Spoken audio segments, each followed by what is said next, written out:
Hello. Ah! Sorry. Hello, and welcome back to the podcast. My name is Brianna. I am your host. This is the Homecoming podcast, which is really very raw. It's an unedited free write, essentially. Verbal free write is something that I like to call it. And it's really just sharing what's on my heart, what's on my mind, what's moving through life, what is going on, usually from the lens of returning to the self, intuition, and yeah, we kind of dive into all kinds of themes: motherhood, intuitive parenting, birth, pregnancy, life in general, womanhood, sacred feminine. I don't really use those words, but just living in energy, Reiki, healing, all this stuff. So if you're interested in that, please stick around. Um, yeah, today I just wanted to say Happy New Year. Happy 2025. Our last episode was New Year's Eve. So we are now in the new year. We are diving in. I wanted to ask, do you have your vision board ready? Is that on your phone screen, on the background of your computer? Is it ready?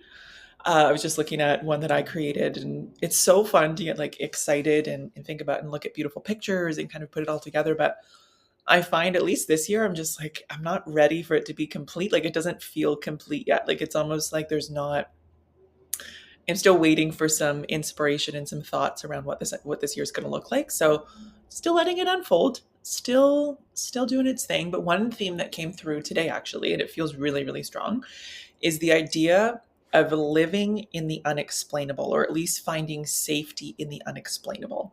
So much in our world is just, we want to explain it, we want to figure it out, we want to understand it, we want to really like pull it apart and put it into a 10-step process, and we want to really just like copy everything. Specifically, we want to copy nature, and it's not possible, you guys. So I really want to, and I've been working with this for a long time, but really living in the unexplainable, like allowing the income that I want to come in an unexplainable way, allowing my family to unfold in a way that just can't be brought down to numbers and tit for tat. And I really want to just allow myself to live in that area of, it doesn't matter why, it doesn't matter how, it doesn't matter when, it simply is. And just allowing that to kind of guide this next year for me, because it feels, I think partly because I don't have everything like nailed down, and I don't. I'm a very like ebb and flow kind of person. And previously I've really kind of tried to change that about myself and make myself more of a goal oriented person. But this year I really want to lean into that and just let life move, knowing that I am so anchored in the unexplainable, and knowing that I don't have to know. It doesn't matter. It's going to happen one way or another, and I don't really get a say over it. Does that make sense?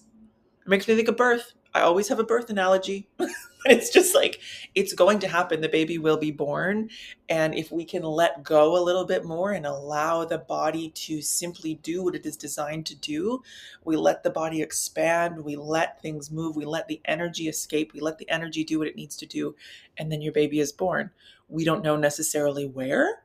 Like, if it's, let's say you're having a home birth, like, I didn't know I was going to give birth on the toilet, but I did, like, but baby was born. At the end of the day, the outcome was the same. So I really just want to let go of any last hold that I have on needing to know when, where, why, how, and trying to like break it down into steps, which is interesting because it's actually like moving into my business as well, this sort of mindset. Because I have an online course that is called the Primal Pregnancy Method. It's a 4-step method to manifesting your most aligned birth experience through reconnection to self in pregnancy, and really using your pregnancy as an opportunity to find that safety in the body. So I've got this 4-step process, and while it's not really rooted in like do XYZ and you'll get XYZ, there's still a lot of like fluidity and space and the room for the unexplainable in that. I'm starting to kind of go, okay, so I've created this 4-step process, but do I really need to kind of break it down to just that? I know that can be helpful for some people. I'm just sort of playing around in my own world around how do I offer or support women in a way that feels authentic to me, but is also useful, because I know that our world works in absolutes. Our world works like that. And that's kind of how we got to where we are, but we're not going to change that overnight, right? Like we're not all just going to wake up and be like, I'm going to live in the unexplainable. I'm going to be okay with not knowing. So that's just not realistic. I'm living in the unexplainable, but the realistic. No, that's not even true. This just came to me today, so this may flush out over the next few episodes, but living in the unexplainable and finding safety in that, in a world that is, when we're trying to reconnect to nature, reconnect to our innateness, reconnect to who we are, to just allow the unexplainable even just provides so much more softness in the body.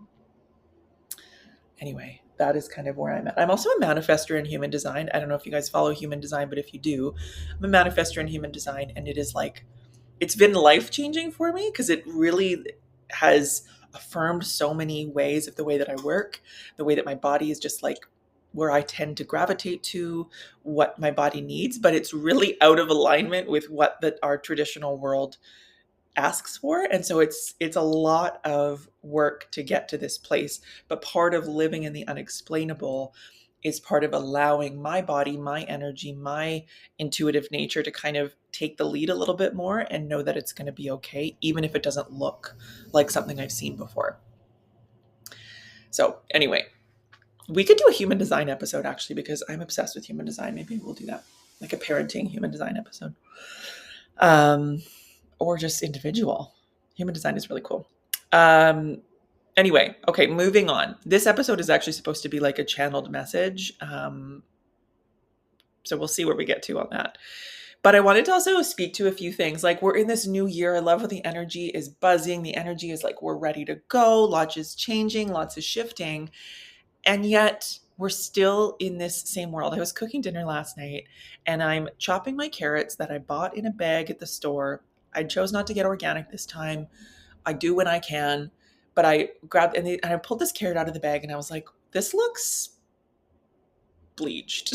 Like, legitimately, it was like the skin was not peeled, but it was like very smooth. There was no dirt on it. It looked like the ends had been chopped off. It was like a perfect, clean, squeaky clean, like almost a clinical clean carrot. Like, not as clinical clean as those little baby carrots that you get, but it was this carrot. I was like, this doesn't feel like it's straight from the ground, like something has happened in the process. And then I was sitting there chopping this carrot after I was like, I'm going to wash this one pretty good. All of them, I guess. And I was just thinking, like, new year, same issues. I'm still frustrated that I can't quite trust that my carrot is not bleached, like, I don't know what goes on between the field and the processing plant and the packaging center and the transportation truck and the unloading and loading. Like, I don't know what happens there because we don't have visibility into that. And so I'm like, short of growing every single piece of food and making by hand every single piece of food, which actually sounds like really nice, although probably impossible just with the way, you know what? Why is it impossible? So short of growing and pulling that carrot out of the ground myself, planting that seed and, bringing it to my table, I'm not going to know all of that stuff. Like, I'm not going to know what happens because I still opt to shop in a grocery store. I guess I could go to the local health food store, which I do, but in this occasion I didn't, and I don't always do my full shopping there. But even then, there's like this. But anyway, my point of this story is that short of doing it all ourselves, short of connecting deeply back to nature, short of like really truly cultivating our own lives and our food and our experience, we don't know everything that happens. Like, yes, we have ingredient labels. Yes, we have this, but I don't know. Like, even if I were to grow everything, I'm not sure of my soil quality, like, we live in a time where there is a lot of uncertainty. Although it's wrapped up in marketed packaging that is trying to give us certainty, but there really isn't any. Like there's just no way to know what is happening until it, like, you don't know how it got there. You don't know if those are GMO seeds. They probably are. You don't know, like we don't know these details. And I think at some point in my life, I would have gotten really spun up about that and like almost depressed and sad and like angry about that. And yes, I do feel anger about that. That makes me feel angry that I don't know what I'm feeding my kids sometimes. I don't know that the cucumber I just cut up doesn't have a film of plastic sprayed onto it after it comes off the field because they want to protect the skin. I don't know that. I don't know that those bananas that came into my house were not sprayed with some sort of, those organic bananas were not sprayed as they came across the border. You know, like I'm pretty sure they were. Like there's just things, that protocol that needs to happen in order for large amounts of things to move from place to place.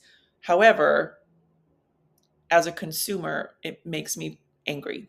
I want to be able to, and one day I hope to be able to grow and do most of that myself. However, I think I'm getting off topic here. My point is that there's a lot of uncertainty in our world, and I'm just coming from this like food space right now because that was present for me yesterday.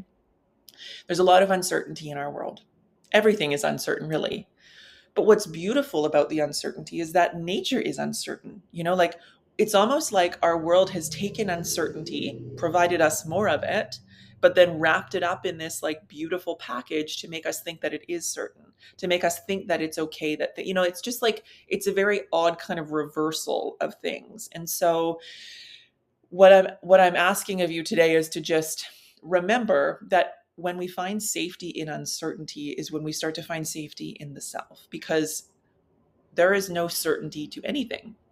And so we happen to live in a world that this is a reality right now. And like I said before, we're not going to wake up tomorrow and everyone's like, hold up, let's switch everything around. No, everything is very ingrained. Everything is very focused on output, money, you know, money, money. So this is where we need to be conscious and know that, like, okay, I'm not going to buy organic every time. And even so, what is organic? Like, we don't know that. Like, there's processes in place, but not everything is regulated. So, and when things are regulated, who's regulating them? The government. You know, like anyway. Holy cow! Did I go on a tangent that I did not intend to on this? But what I wanted to say is that nothing is certain. So, how can we, with every decision that we make, and I'm not saying we need to overthink everything and be like, I need to be intentional about the carrots that I buy. Yes, maybe you do, but it's not going to happen every day. And you get to choose where you put your attention. If you're going to buy carrots that aren't organic and you're going to like, and they're, you know, looking like they've been through a process, as mine clearly were, then that's just the reality of it. And we either have to find a way to be okay with it and then either choose different next time or simply move towards a different solution, depending on how okay or not okay we are with it. You know, like, I hope you understand what I'm trying to say. I feel like this is coming out in like a bit of a blab, but like, find safety in the unknown, find safety in the uncertainty, in the unexplainable, really. I mean, I guess that is explainable, but if they're not totally aligned, but they kind of work on the same principle of like, okay, I know I'm safe. And next time I'm going to buy a different, like, we don't need to overthink and overdo every single thing that we buy and put into our bodies. Like, I think that's how we got here. We just need to relax a little bit, have a little fun. You know, if we're having those type of carrots, and make sure like we're moving our body that week so that we can help get those toxins out of the body. You know, like, it doesn't mean that we need to be perfect in every single aspect, because it's not possible. It's also not very much fun. And it also doesn't get you closer to yourself if you don't allow space for variety, space for change, space for differences. Like, we just need to know that we're going to be okay regardless. So I think I'm going to close it there because I'm not sure my point was made, but I'm not sure I'm on the track to getting it made. So we're going to move on. And if you have any questions about that, like, DM me on Instagram or put a comment below. Because clearly I've got a lot to say on it. I just don't know where I'm going to take it next. So Anyway, okay, and another thing I want to talk about. So I'm reading children's books last night to my kids. This whole podcast, this whole intro is based on my experience yesterday and this morning, it seems like. But I promise these all kind of come together into the same sort of idea. So I was reading this kid's book yesterday, and it was about animals keeping warm in the winter, and it talked about I think the question was, do polar bears um, live in homes? And the answer was no, but mother polar bears, pregnant polar bears, will dig a cave in the snow where she's going to have her babies and then stay warm until spring, until it's warm enough to go outside. And I got me thinking, and I was like, and we just accept that. Okay, the mom bear is going to go in there by herself, dig a cave, and just give birth to her babies and then just be fine. We accept that. That is normal. That is fine. Where along the lines do we switch into we are not animals anymore? Somehow we've decided we're not animals, and that is not possible for us. It is not possible for us to just like go have this lovely birth. I'm assuming, I mean, when I say lovely, I mean like this uninterrupted birth. Because somewhere along the line, we've medicalized everything for the most part. And it's become very, very, very normal that as soon as you find out you're pregnant, you're immediately into medical care, and you're immediately going to get scans to make sure everything's okay, and you're doing blah, blah, blah. Blood work, all this stuff, which really just puts you into this mode of like, I hope everything's okay, when the majority of the time everything is perfectly fine, and we're just looking for that certainty. We're looking for that medical check of like, yes, I am good, which is kind of the thing. Anyway, my point on this is that I was reading this book and I was like, how are we so okay with a polar bear? Like, my kids don't have any questions about that. Mind you, my birth, we talk about birth a lot. So there's, but like, kids don't really ask that many questions. I haven't heard that yet. And about that type of birth experience. And somehow like they just go have their babies. They don't worry so much about their maternal health, what kind of clinical care they're going to receive. But then we get pregnant and it's like shut down, essentially. We almost like go lockdown. It's like, okay, stay away from people so you don't get sick, so baby doesn't get sick. You all of a sudden everybody else is taking care of you because you are no longer able to take care of yourself. So just an interesting thing to think about. I sat with a woman over the weekend where she's pregnant. She's moved into her third trimester. And what a beautiful embodiment of what primal pregnancy truly is. She is simply listening to her body, cultivating solitude for herself and her children, digging a cave, so that she can be in her own energy and allow herself to navigate through this pregnancy. Because when we truly trust ourselves and we turn off the outside noise, get off social media for a little bit, take some breaks, put a little distance between some friends and family who maybe are quite opinionated, stop looking at blogs so much, and we really just tune into the body will guide you, and you will know then if it is time to seek medical attention, then you will, right? Like once we can get back to a place of trust, then we trust that our body will also tell us if we ever need any additional support. Otherwise, you are just like that polar bear. You can go dig your cave and go give birth to your babies, no questions asked, right? Anyway, just sitting with this woman, it's just such a beautiful experience to witness a woman and she's just this wonderful, gentle, kind human being, just like everyone else, like she's a human, she's a mother. And she just allows that mother energy to flow so beautifully through her body. It's almost like it's natural to her. It's not natural for everyone. For me, it wasn't natural. I really had to help myself open up those pathways of the body and really reconnect to that. And I'm still working on it. But her body is guiding her to this more quiet, grounded, intuitive experience. And it's just really freaking beautiful. So if you are in that experience, or you're in that mode of like, what do I do? Where do I go from here? Then you're going to be, just allow yourself. It's safe to allow yourself to trust yourself. You are a polar bear. You legitimately are a polar bear. And you will know if and when it is time to seek additional support. Anyway, those are some thoughts. I was just saying that's like, one more thing. Okay.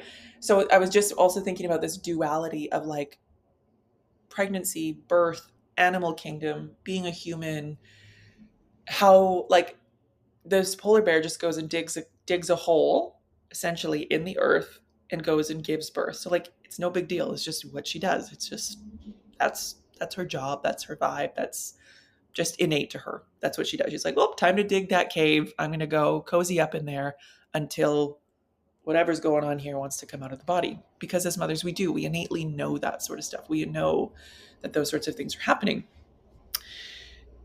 But then there's also this like amazing excitement, grandiose, production of birth. So I love that birth can be both. It's both totally normal and not a big deal, and also this incredible miracle that we can't stop obsessing over. So that is duality at its finest. Two things can be true, and it really truly makes it what it is. So those are just some things that I've been thinking about. And honestly, I was going to do a channeled message, but I'm not sure there's much more space for that here. I think I'm going to leave that for next week, and maybe we can hash out some of these a little bit further over the next coming weeks. I'd love to know comments below, like what you want to dive into more, what you want to talk about more, what you'd like to hear more about. And then we'll go into it. Because again, this is like a free for all, this experience here. It's really like from within me of what wants to come forward. And my job is to trust that this is what's coming forward because this is what's meant to be heard, or this is what's meant to be spoken. And somebody out there it's going to resonate with, and somebody out there needs to hear what I'm saying here. And my job is to trust that, even though parts of me is like, oh, I should probably plan out an episode. And I do put some thought to it. However, the majority of this is just allowing it to flow through me. So it's pretty much channeled as it is. But yeah, thank you for being here. Let me know if you have any questions, what else you want to talk about on the pod. And I look forward to seeing you again next week.